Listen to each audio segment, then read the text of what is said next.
Hello दोस्तों, मेरा नाम गोविंद कुमार होता है और मैं आज आपके लिए क्लास 11th का चैप्टर नंबर 1 सेट लेके आया हूँ। तो लास्ट टाइम हमने पार्ट 1 में देखा था कि सेट क्या होता है, उसकी डेफिनेशन देखी थी। इसके बाद में देखा था हम सेट को कैसे रिप्रेजेंट कर सकते हैं, उसमें एलिमेंट्स क्या होते हैं, सेट को किस तरीके से हमने लिखा था, सब कुछ देख लिया था। अब सेकेंड पार्ट में हम लेके आ रहे हैं some standard sets of maths, है ना। तो मैथ्स की कुछ स्टैंडर्ड जो सेट्स होते हैं वो लेके आए हैं, ठीक है।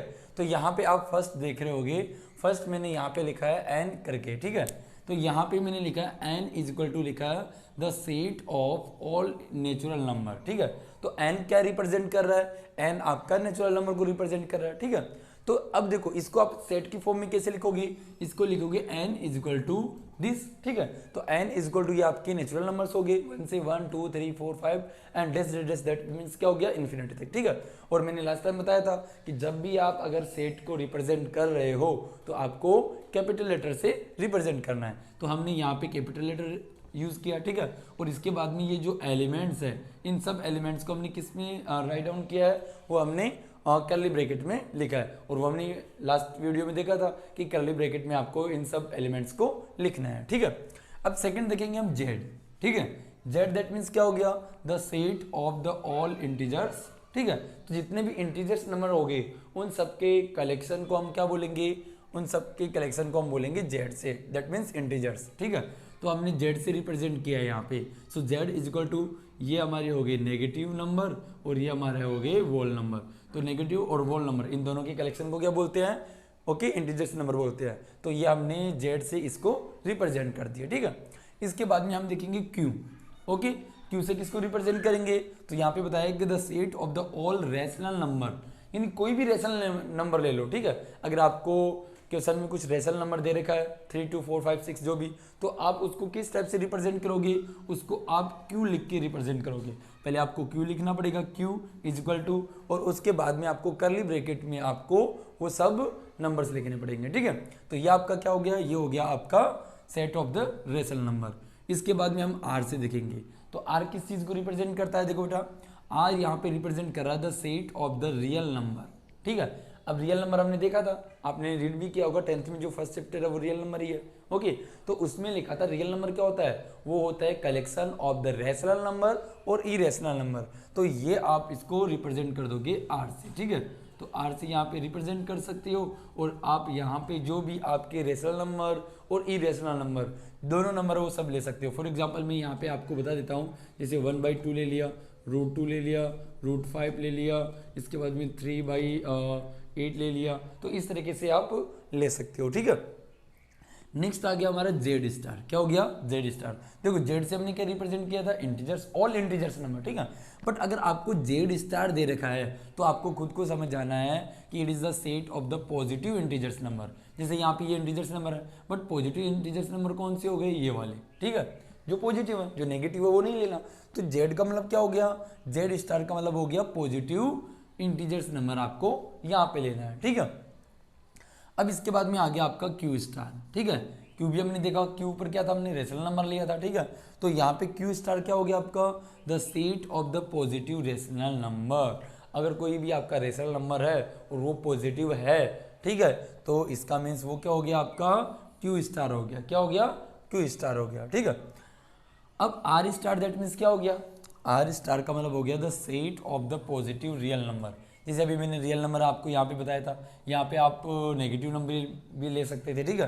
बट आपको आर स्टार में ओनली क्या लेना है, पॉजिटिव रियल नंबर ही लेना है। फॉर एग्जांपल अगर मैं आपको बताऊं तो R star is equal to आप क्या कर दोगे, यहाँ पे आप राइट कर सकते हो, मतलब 4/3 √2 √7, है ना, 3/11 इस टाइप से, ठीक है। और अगर इसकी बात करेंगे हम, यहाँ पे ये जो रियल नंबर है वहाँ पे आप इसमें एक चीज़ और ऐड कर सकते हो, माइनस के भी कर सकते हो, माइनस के 1/3, माइनस के 4/11, माइनस के √7, ठीक है। तो इस टाइप से आप ले सकते हो।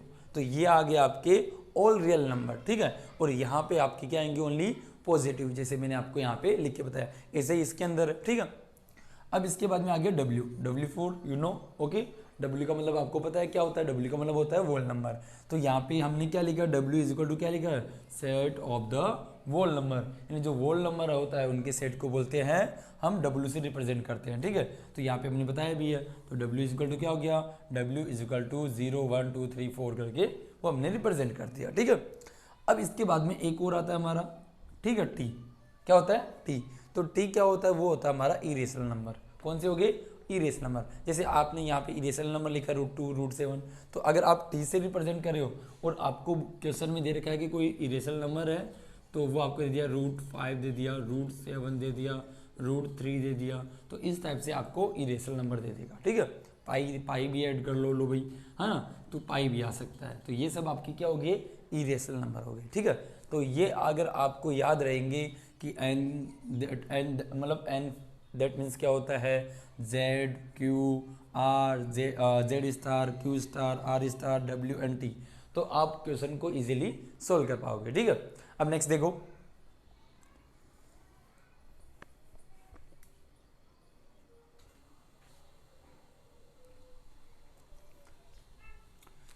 सो नेक्स्ट देखो आगे, इसके बाद में हमने क्या देखा था, देखो नेक्स्ट है रूल्स, ठीक है। तो यहाँ पे कुछ रूल्स और होते हैं कि सेट को हम और कैसे लिखेंगे, ठीक है, उसको कैसे बोलना कैसे है, सेट को बोलते कैसे हैं, ठीक है, मतलब कुछ जो एलिमेंट्स है वो एलिमेंट्स उसमें कैसे होते हैं, उनको कैसे बोलना है, ठीक है। तो देखो यहाँ पे फर्स्ट हमारा रूल्स है कि इफ ए, जो आपका ए है वो क्या है, A is the element of set A. आपके पास कोई सेट ए है, ठीक है, उस सेट ए में जो स्मॉल ए है वो क्या है, उसका एलिमेंट है, ठीक है। सो वी से दैट, तो हम उसको क्या बोलेंगे, हम उसको बोलेंगे कि ए इज बिलोंग्स टू ए, यानी जो आपका ए एलिमेंट है वो बिलोंग्स कर रहा है, किसमें बिलोंग्स कर रहा है, ए में। किसमें बिलोंग्स कर रहा है, ए में। तो अगर आपके पास कोई भी एलिमेंट्स है किसी सेट्स का और उस एलिमेंट्स को बोलना है कि वो एलिमेंट्स उस सेट का है, तो आपको क्या बोलना है कि ए बिलोंग्स टू ए। अगर आपके पास कोई सी है तो आप बोलोगे सी बिलोंग्स टू ए, ठीक है। अब देखो यहाँ पे नेक्स्ट रूल क्या बोल रहा है, नेक्स्ट रूल बोल रहा है कि द ग्रीक सिंबल्स एप्सिलॉन, तो आपका एक ग्रीक सिंबल होता है ना, सिंबल्स होता है, तो एक ग्रीक सिंबल्स कौन सा हो गया, एप्सिलॉन, ठीक है, जिसको कैसे राइटिंग करते हैं, इस तरीके से, ये एक सिंबल हो गया। तो is use to denote the, तो ये यूज किया जाता है, ठीक है, कैसे, तो अभी हमने यहाँ पे लिखा था कि जो ए है वो बिलोंग्स करता है किसमें, सेट ए में, तो इसको आप इतना बड़ा तो नहीं ले सकते, ठीक है। तो आप इसको शॉर्टकट लिखने के लिए इसको कैसे यूज करेंगे कि ए इज बिलोंग्स टू ए, यानी ये आपका जो साइन है वो साइन किसका हो गया, बिलोंग्स का, ठीक है, या आपको है जिसको क्या बोलते हैं, एप्सिलॉन बोलते हैं, ठीक है। तो आपने यहाँ पे क्या बोला कि ए इज बिलोंग्स टू ए, यानी आपका जो ए एलिमेंट है वो किसमें बिलोंग्स कर रहा है, वो आपका सेट ए में बिलोंग्स कर रहा है, ठीक है। तो आप इसको इस तरीके से लिख सकते हैं, ऐसे भी लिख सकते हैं, ऐसे नहीं कि ये रॉन्ग है, बट इसमें आपको इतना बड़ा सेंटेंस लिखना पड़ेगा, तो इससे अच्छा है कि आप उसको एक स्टेप में कंप्लीट कर दो, ठीक है। अब इसके बाद में नेक्स्ट रूल है हमारा, ठीक है। नेक्स्ट रूल क्या बोल रहा है कि if B is not an the element of a set A, अगर आपका कोई सेट ए है उसमें आपका जो एलिमेंट बी है वो उसमें नहीं है, ठीक है। आपके पास कोई सेट है और उस सेट में जो हमारे पास जो एलिमेंट है वो उसमें है ही नहीं, तो आपका क्या उसको राइटिंग करोगे, सो देन वी राइट, तो हम कैसे लिखेंगे, हम उसको लिखेंगे कि B does not belongs to A, यानी जो बी है वो ए में बिलोंग्स नहीं कर रहा, ठीक है। अब इतना बड़ा सेंटेंस तो लिख नहीं सकते, ठीक है, तो इसको आप क्या लिखोगे, बी डज नॉट, यहाँ पे क्रॉस कर दिया, देखो यहाँ पे क्रॉस कर दिया, तो B does not belongs to A, ये बिलोंग्स का साइन हो गया हमारा, तो B does not belongs to A. तो इतना बड़ा लिखने से अच्छा है आप उसको ऐसे लिख दो, ठीक है। तो ये हो गया B does not belongs to A, ठीक है। अब देखो मेरे पास एक सेट है, ये मेरे पास एक सेट है, ए सेट है, इसमें कुछ एलिमेंट्स दे रखा ए ई आई ओ यू, ये मेरे पास सेट्स है, ठीक है। तो सेट ए में अगर मैं बोल रहा हूँ कि जैसे यहाँ पे ये ई एलिमेंट है, अब मुझे ये शो करना है कि जो ई एलिमेंट है वो सेट ए में बिलोंग्स कर रहा है, तो मैं कैसे लिखूंगा, मैं लिखूंगा ई बिलोंग्स टू ए, क्या लिखूंगा मैं, ई बिलोंग्स टू ए, ठीक है। अब देखो अगर मैं एक सेट ओ ले रहा हूं, बी इज इक्वल टू मैंने लिया बी सी एफ और जी, ठीक है।